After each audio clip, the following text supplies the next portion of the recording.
नात्यामध्ये मान सन्मान न मिळणे, कधीही बघितलं तर नात्यामध्ये अपयश मिळते। मी कोणाबद्दल किती चांगला विचार करते पण समोरच्याकडनं मला प्रेम मिळत नाही। तशाच प्रकारे आपल्या जीवनामध्ये आपल्या कुंडलीमध्ये चंद्रमा म्हणजे आपली आई असते, सूर्य भगवान म्हणजे आपले पिता असतात, म्हणजे आपले वडील असतात आणि हे राजा आणि राणी आहे। ज्यांच्या कुंडलीमध्ये हे ग्रह चांगले असतात असं म्हणतात यांना प्रेम पण मिळते। चंद्रमा म्हणजे प्रेम आणि सूर्य भगवान म्हणजे फेम सक्सेस, कारण रोज सूर्य निघतो आणि आपल्या जीवनामध्ये आशेची नवीन किरण घेऊन येतो।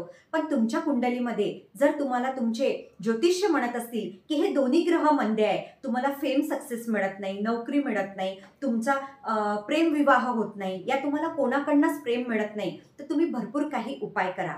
पण आज मी ज्योतिषाच्या या नात्याने एक खूप चांगला सोपा उपाय आपल्या सर्वांसाठी घेऊन येते। सूर्य भगवान वडील आहे तर रोज आपल्या जे वडील आहेत त्यांच्या पाया पडा।